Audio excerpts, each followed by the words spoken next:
तो चलिए दोस्तों, एक रियल स्टोरी के जरिए इंग्लिश के कुछ इंपॉर्टेंट वर्ड सीखते हैं, साथ ही साथ कुछ सेंटेंसेस सीखते हैं जो हमें इंग्लिश बोलने में मदद करेगा।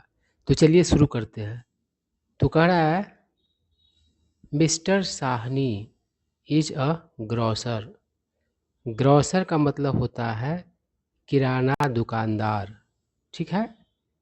तो कह रहा है कि मिस्टर साहनी एक किराना दुकानदार है। आई क्या कह रहा है, his wife is a home maker. मतलब उनकी पत्नी एक गृहिणी है ना।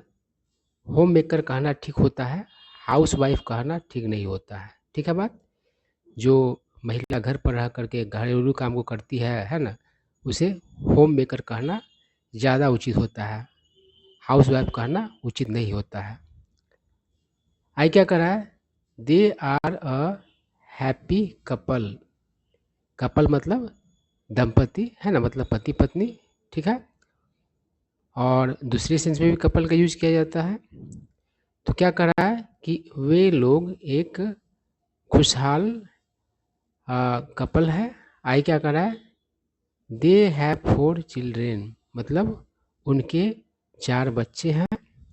आई क्या कर रहा है, they have 2 sons and 2 daughters. मतलब उनके 2 बेटे और 2 बेटियां हैं।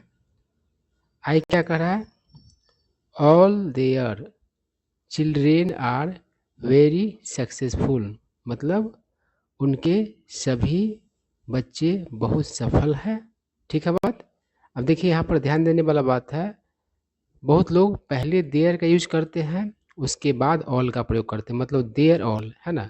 और ऐसा करना मतलब कि ग्रामेटिकली गलत हो जाएगा। पहले आपको ऑल ही बोलना है। ठीक है ना। All my, all his, all her, all our, all their, इस तरीके से प्रयोग करना है। आई क्या कर रहा है, one of their sons is an IAS and the other one is a teacher.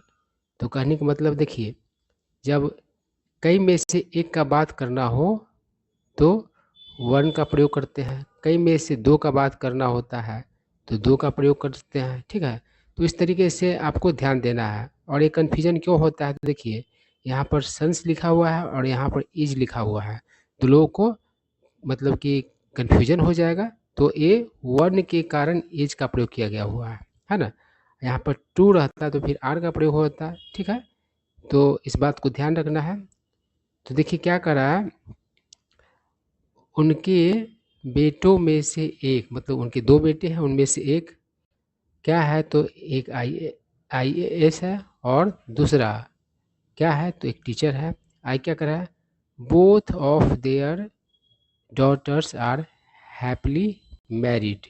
मतलब उनके दोनों बेटियां खुशहाल है, शादीशुदा है ना। मतलब शादीशुदा और खुशहाल, यही सेंस है। आई क्या करा, मिस्टर एंड मिसिज, इसको मिसिज पढ़ा जाता है, MRA को। ठीक है ना।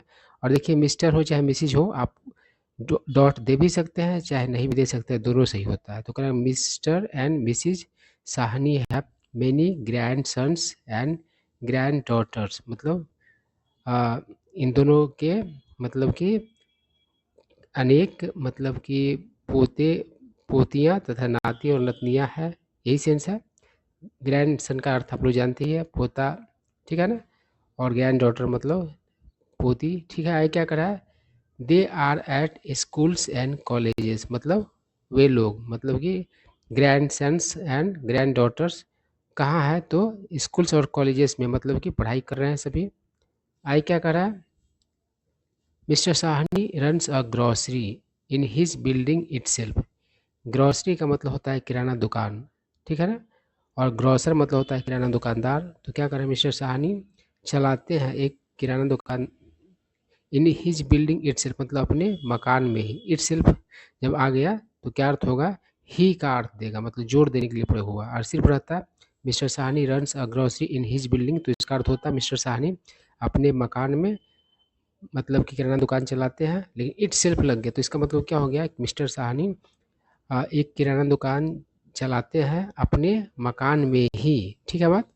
आई क्या करा, he opens the grocery at 7 AM, मतलब वह किराना दुकान 7 बजे खोलते हैं।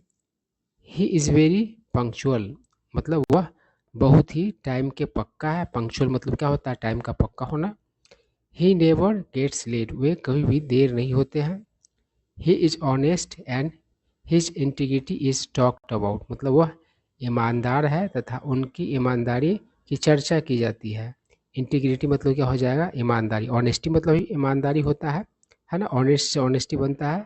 और इंटीग्रिटी मतलब ही होता है ईमानदारी। आई क्या कर रहा है?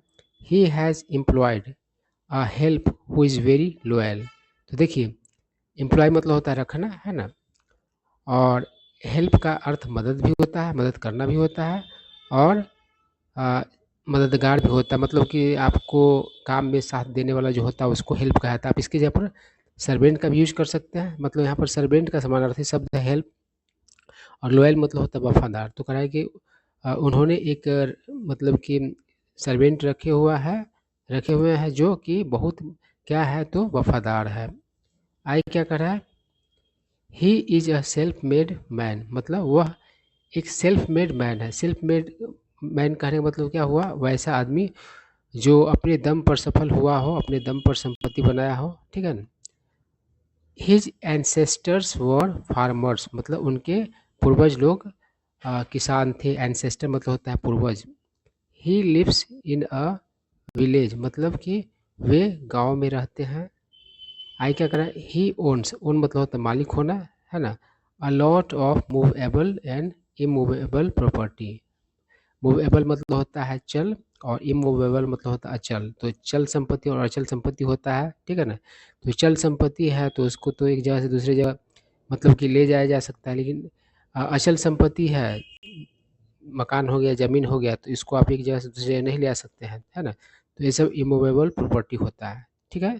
तो क्या कह रहा है कि वे मालिक है मतलब कि बहुत चल और अचल संपत्ति के, ठीक है बात। तो यही स्टोरी था। आई होप आप लोगों को समझ में आया होगा और कुछ न्यू वर्ड्स सीखने को मिले होंगे।